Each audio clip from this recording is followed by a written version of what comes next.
শ্রী শ্রী ঠাকুর রামকৃষ্ণকে আমার ভক্তিপূর্ণ প্রণাম জানিয়ে শ্রী ময়নাক গুপ্তের সঙ্গে শ্রী ঠাকুরের প্রথম দর্শনটি পড়ছি। দ্বিতীয় পরিচ্ছেদ, প্রথম দর্শন 1882 ফেব্রুয়ারি মাস। ঠাকুর স্টিমারে বেড়াইয়াছিলেন।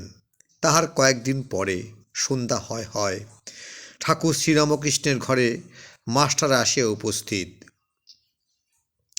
এই প্রথম দর্শন।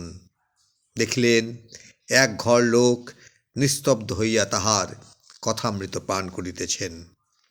ঠাকুর তক্তপোষে বসিয়া পূর্বাশ্ব হইয়া সহাস্য বদনে হরিকথা কহিতেছেন। ভক্তেরা মেজে বসিয়া আছেন। কর্মত্যাগ কখন? মাস্টার দাঁড়াইয়া অবাক হইয়া দেখিতেছেন।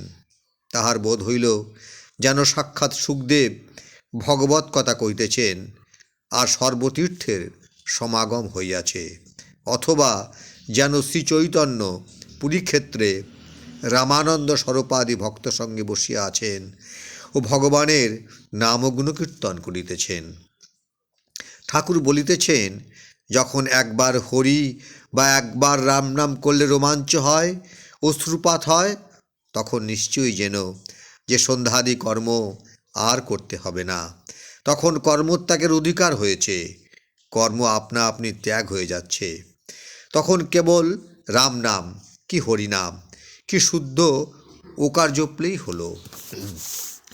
সন্ধ্যা গায়ত্রীতে লয় হয়, গায়ত্রী আবার ওকারে লয় হয়। মাস্টার সিধুর সঙ্গে বরাহনগরে এ বাগানে ও বাগানে বেড়াইতে বেড়াইতে এখানে আসিয়া পড়িয়াছেন। আজ রবিবার 26শে ফেব্রুয়ারি, 15ই ফাল্গুন। অবসর আছে, তাই বেড়াতে এসেছেন। শ্রীযুক্ত প্রসন্ন বারুজ্যের বাগানে কিয়ৎক্ষণ পূর্বে বেড়াইতেছিলেন।